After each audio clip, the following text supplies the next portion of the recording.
जय सिया राम दोस्तों। तो आज हम बात करने वाले हैं हवन और यज्ञ के अंतर के बारे में।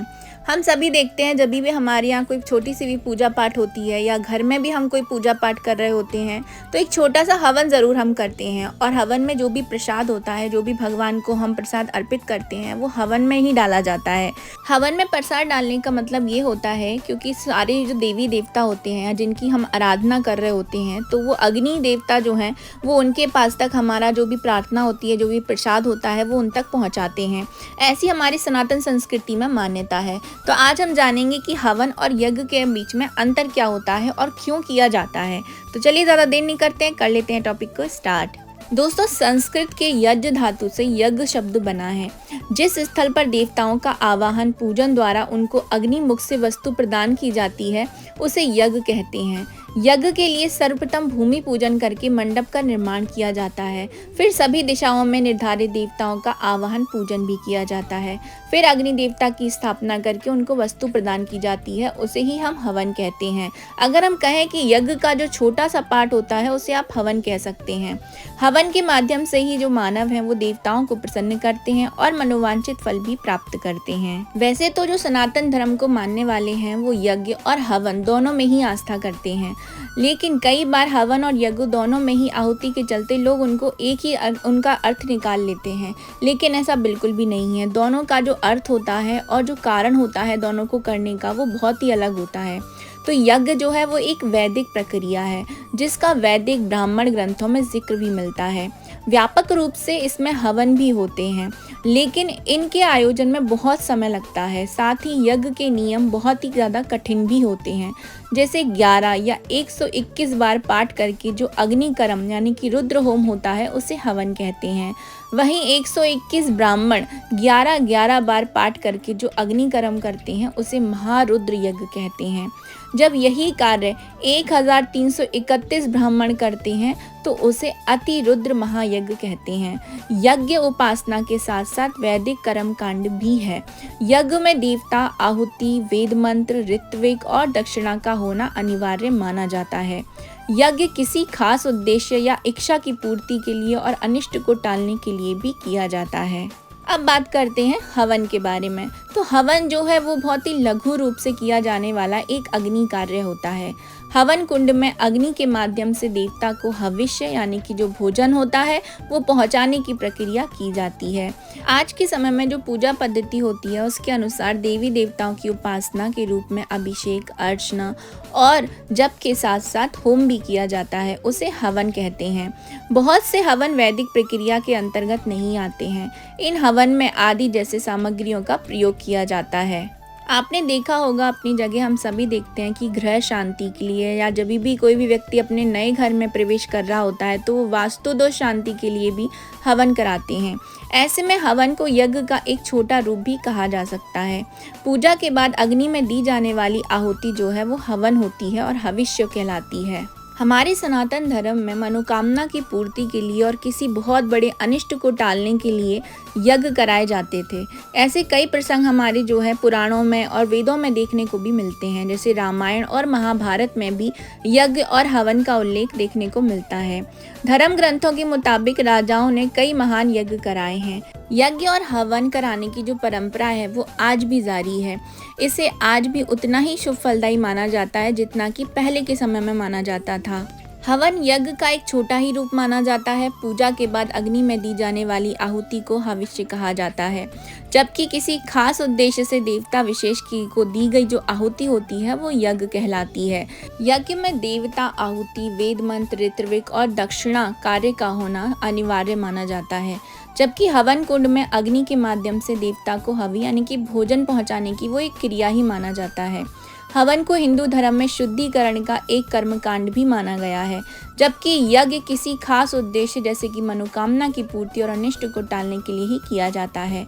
हवन के जरिए आसपास की बुरी आत्माओं के प्रभाव को खत्म भी किया जा सकता है, जबकि यज्ञ काफी बड़े पैमाने पर कुछ विशेष उद्देश्यों के लिए ही किया जाता है। हमारे शास्त्रों में 5 प्रकार के यज्ञ करने का जो है वर्णन मिलता है। एक होता है ब्रह्म यज्ञ, जिसमें ईश्वर या इष्ट देवताओं की उपासना की जाती है। वहीं दूसरा होता है देव यज्ञ, जिसमें देव पूजा और अग्निहोत्र कर्म किया जाता है। तीसरा होता है पितृयज्ञ, जिसमें श्राद्ध कर्म किए जाते हैं। चौथा होता है वैश्वदेव यज्ञ, जिसमें प्राणियों को अन्न जल प्रदान किया जाता है। और पांचवा होता है अतिथि यज्ञ, जिसमें मेहमानों की सेवा की जाती है। इन सभी में से देव यज्ञ में ही हवन आदि कर्म किए जाते हैं। रामायण तथा महाभारत में भी विशेष यज्ञ का वर्णन देखने को मिलता है, जिनमें से पुत्रेष्ठी यज्ञ है, अश्वमेध यज्ञ है, राजसूय यज्ञ है आदि यज्ञ राजाओं एवं देवताओं द्वारा किया जाता था। नवरात्रि के अष्टमी या नवमी तिथि के दिन भी कुछ लोगों के यहाँ हवन का विशेष महत्व तो अभी भी माना जाता है। आइए अब इनको विस्तार पूर्वक भी जानते हैं। पहला ब्रह्म यज्ञ, यह सबसे पहला यज्ञ माना जाता है। ईश्वर को ही ब्रह्म कहा जाता है और ब्रह्म यज्ञ उन्हीं को अर्पित होता है। कहा जाता है कि यह यज्ञ और नित्य संध्या वंदन और स्वाध्याय के साथ वेद पाठ करने से ऋषियों का ऋण चुक जाता है। दूसरा आता है देव यज्ञ।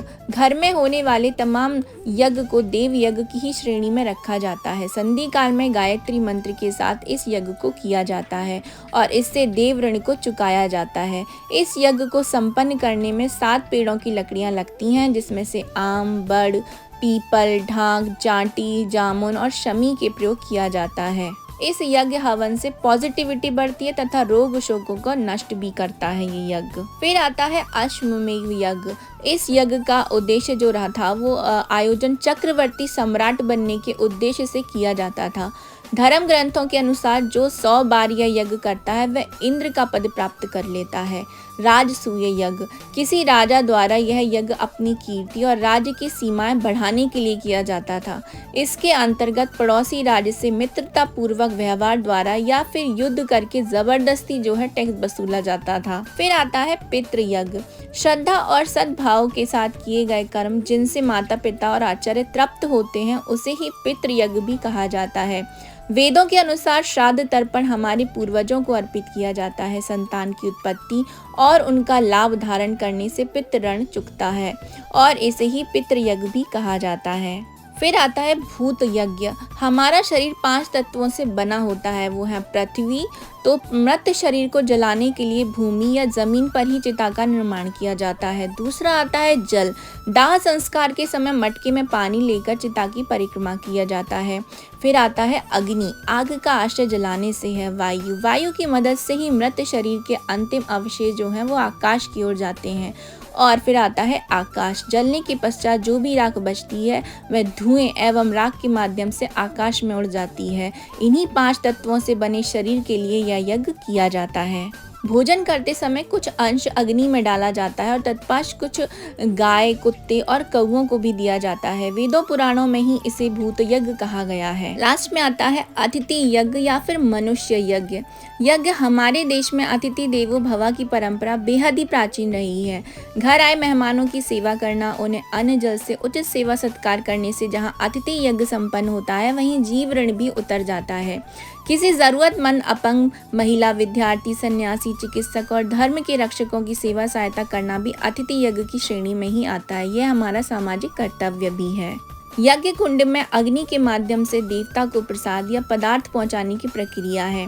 यज्ञ की जिसकी अग्नि में आहुति दी जाती है उन पदार्थों को हवि, हव्य या हविष्य कहा जाता है। इससे हवन का नाम पड़ा। हवन कुंड में अग्नि प्रज्वलित करके जिन पदार्थों की आहुति दी जाती है उनमें फल, शहद, घी, लकड़ी प्रमुख हैं।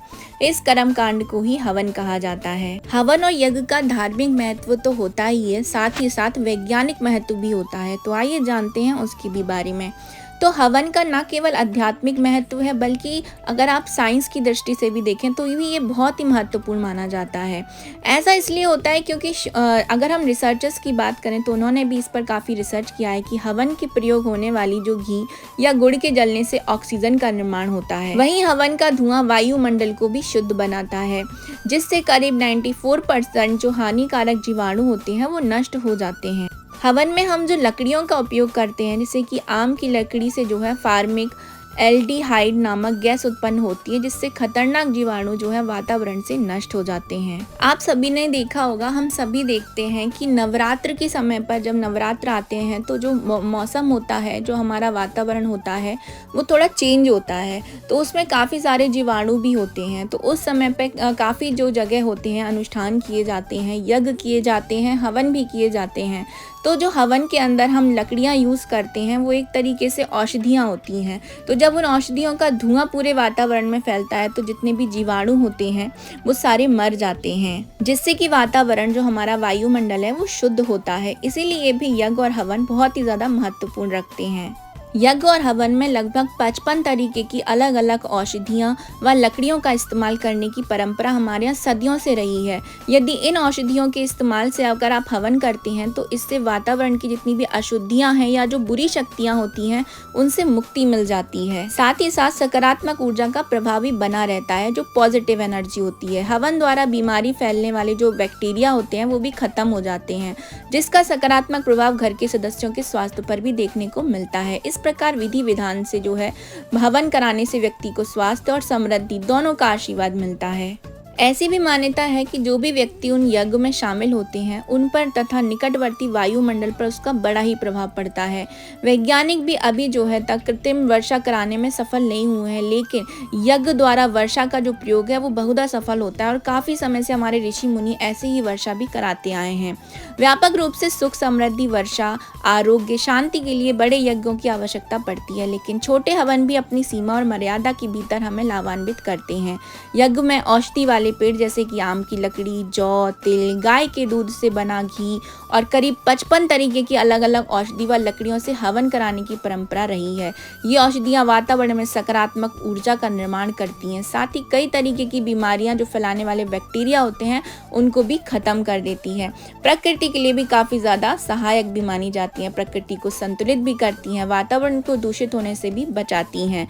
इसलिए हवन और यज्ञ का होना हमारी पृथ्वी पर सबसे ज़्यादा ज़रूरी भी होता है। और ऐसा भी माना जाता है कि जब भी हम जो भी भोज्य पदार्थ हवन में या यज्ञ में डालते हैं तो वो देवताओं तक पहुंचता है, उससे देवताओं को भी शक्ति मिलती है और वो हमारी पृथ्वी को और हमें जो है संरक्षित भी करते हैं। तो जब भी आपको मौका मिले हवन करने का या यज्ञ करने का, ज़रूर से उसमें सम्मिलित होइए और अपने घर पर भी ज़रूर से कराइए।